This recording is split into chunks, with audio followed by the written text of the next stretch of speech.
Welcome to See Arthritis at the Canadian Rheumatology Association and Arthritis Health Professions Association annual scientific meeting.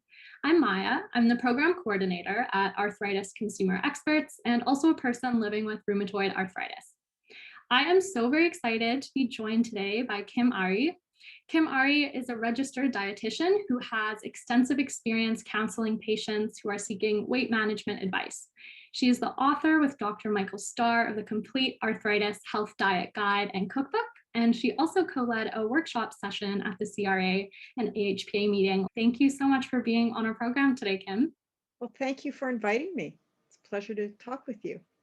So I did give a bit of a brief introduction, but I would love it if you can tell us a little bit more about yourself and how you're involved in rheumatology or arthritis.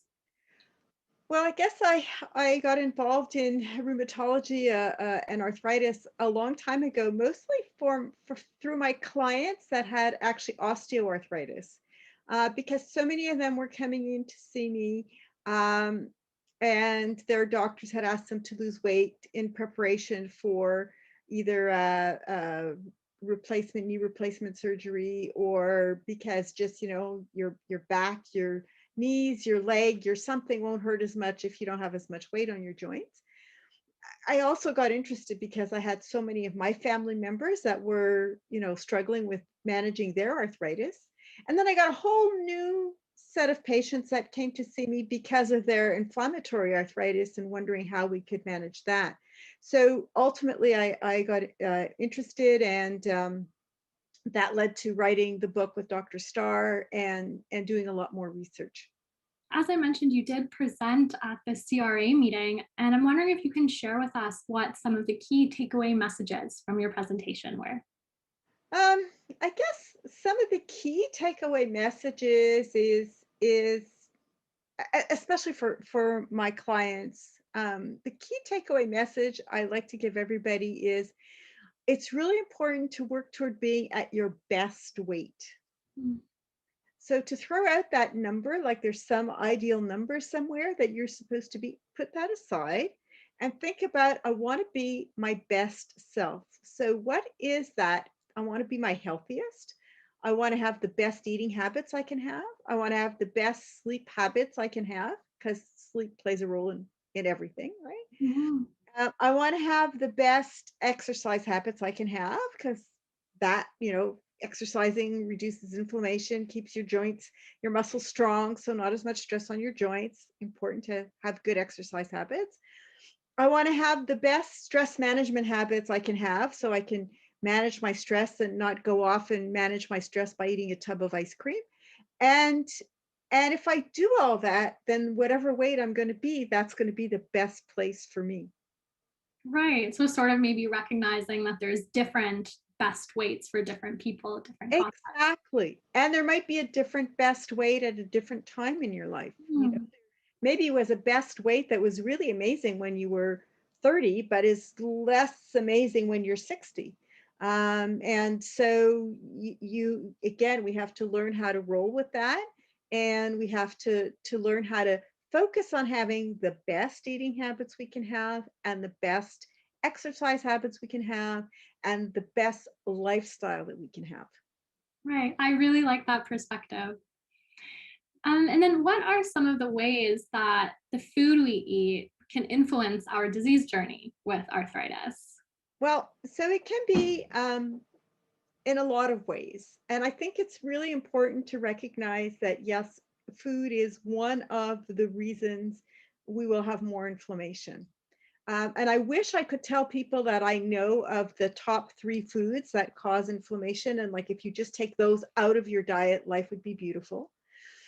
But I think what we're understanding more and more is that eating to reduce inflammation is about the whole dietary pattern. Mm. Okay, it's about everything you eat. It's not about taking away one food. And if I just take out dairy products, but I eat all the other junk I want, I will be fine. Or if I just take out whatever it is, pick one, and life will be fine. It's about saying, no, I want to make a concerted effort to have the best nutrition I can have, because I want to make sure that I'm eating the healthiest foods. So I usually have top 5 things I get my clients to try and do when they're trying to reduce inflammation.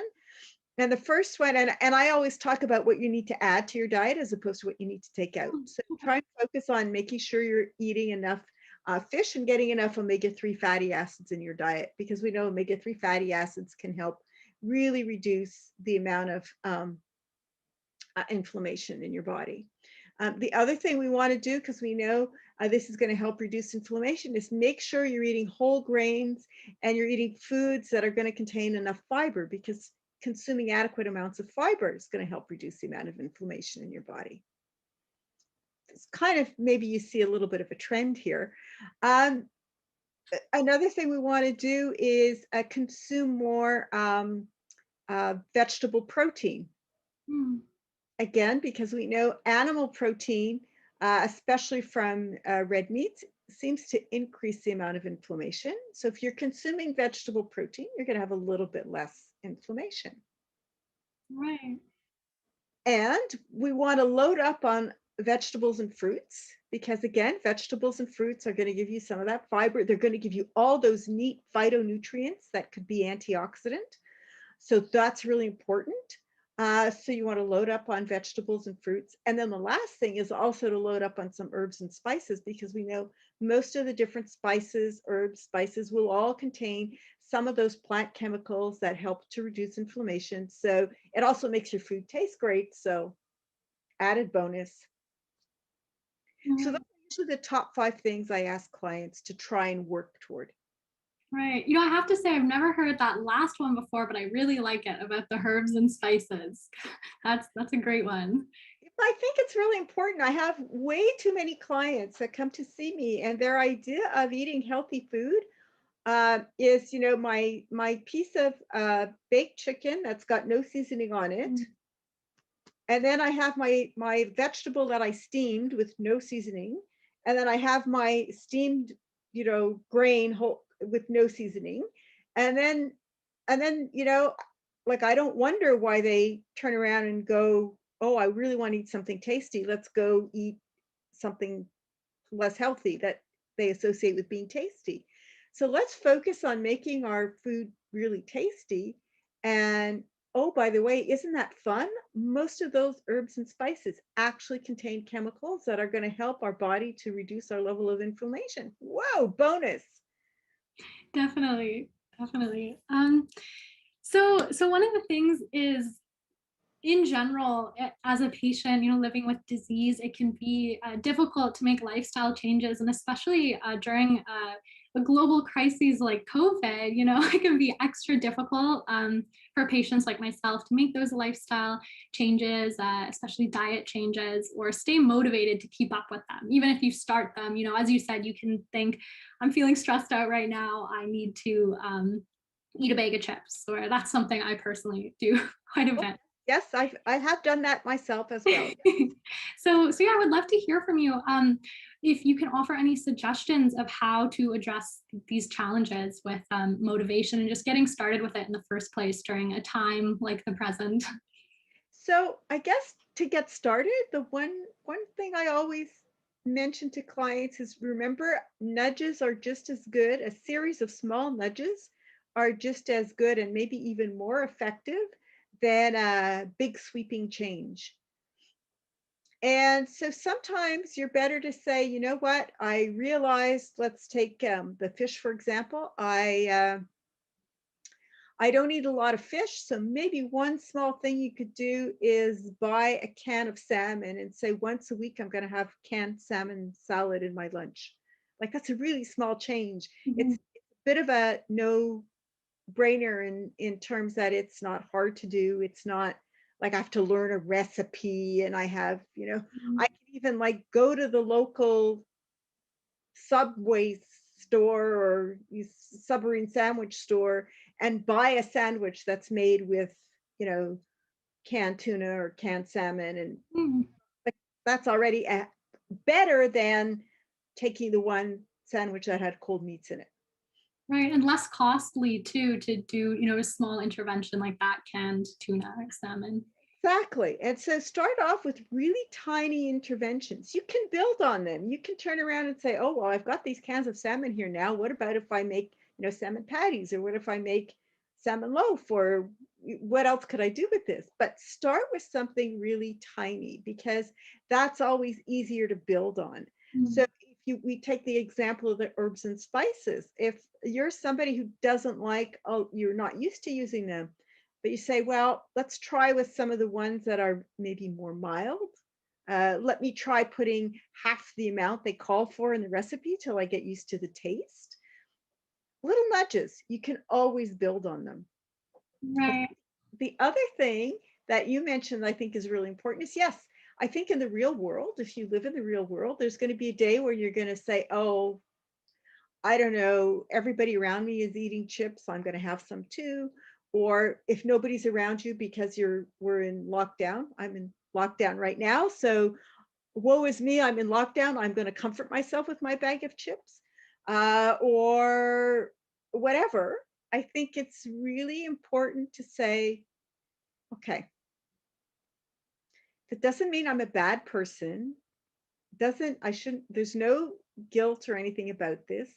The important is for me to say, oh, that was really good for my mental health. And now we move on. Mm. It's one of the things I've learned from living with people who are naturally thin, is they don't stress about those things. They don't do this all or nothing. Oh my God, I went off my diet and I shouldn't be doing this. So now I messed up and I'm going to eat badly for the next 3 months till they just kind of go, oh, wow, I ate that yesterday. That's cool. And they just keep on going with the rest of the habits they wanted to do. So really forgive yourself, be nice to yourself, and just say, wow, that was really helpful. I ate those chips. I feel a lot better. And now my next meal is going to be back to normal, Right. back to where I want it to be. Mm. The third tip I'll have, of just really quick, is to reassess. If something's not working, maybe it's the habit that's not the right habit or the right structure for you. Right? If you say, oh, I want to start eating fish, and you try eating the canned fish, let's say, if we go back to our canned salmon, and you go, oh, but I don't really like that. But you realize when you think about it, you really love shrimp instead. So maybe your solution is to buy some frozen shrimp, one of those frozen shrimp rings, and eat some frozen shrimp, a few shrimp a couple times a week. Maybe that's your solution. Or buy the smoked salmon and say, I really like smoked salmon. I'll take smoked salmon on a bagel with some capers and onions a couple times a week. So it's not to always like stand back and go, okay, why is this not working? It's not because I'm bad or imperfect or anything. It's maybe this wasn't the right strategy for me. What can I do to still get my fish in, but not choose the canned fish? Mm. I love those. I think that all of those strategies are really good ways to prevent the patient from feeling discouraged from not being able to starting with those small changes, or having personalized changes, or forgiving yourself when you don't follow a plan. I think that's great, because I think that discouragement can then be a deterrent for wanting to continue trying to make these changes. So Yeah, and I think it's so important to understand that it's very normal for you to have difficulty with this. This is something that is um, not always easy. We want to remember that we do, our mental health is part of the picture, and so sometimes in how people around us are eating differently, or we're in a situation where we just would like to eat differently. I mean, I have a client who every time he watches a hockey game, he really enjoys munching on something. And so then the challenge is finding things that he can munch on that are healthier than what he was munching on before, and yet he still has that experience. Right. Yeah. Interesting. For me, my time like that is actually after I do my weekly injections of my medication. I psychologically start to feel a bit nauseous afterwards. So I reward myself with like a yummy snack or chips to sort of help me feel better after that, like the hockey game. But No, but I think that's where it also goes back to, I always tell my clients, I want you to nourish yourself. And when you're nourishing yourself, you're nourishing your body and your soul. So you Mhm. want to take those things into account. And if that is going to help you to manage your treatment and that whole process, then it was a really important and a really healthy thing for you to do. Mm. Maybe one day you'll be ready to say, I want to have something. My yummy snack is going to be um, something uber healthy, like a fruit cup with some amazing cinnamon syrup on it or something. Maybe that's going to be your something special, but maybe it's going to stay the other things for now, and that shouldn't distract from all the other times you're eating, that you're making really, really, really healthy choices. Right. So lastly, I'm wondering if there are any last pearls or pieces of advice that you would like to share with our patient audience. Well, I think the most important thing is always remember, as I said, it's so important to nourish your body. Your Mm. body needs these nutrients to help build your immune system. It needs these nutrients to help build other nutrients to help build muscles, other nutrients that are there to help you to make the right neurochemicals so that you're going to be happier instead of sadder. So for all these reasons, it's really important to choose foods that are going to give you vitamins and minerals and nourishment. But while you're doing that, please remember that food is one of the pleasures in life. And so let's make sure that you're really enjoying that. That is wonderful last piece of advice. Thank you so much, Kim. Thank you. So to our audience, thank you for watching. And we are going to be linking Kim's website below so you can learn more about this topic and about her book if you would like. And Kim, thank you so much again. And I hope you have a good rest of your day. Thanks, and you too.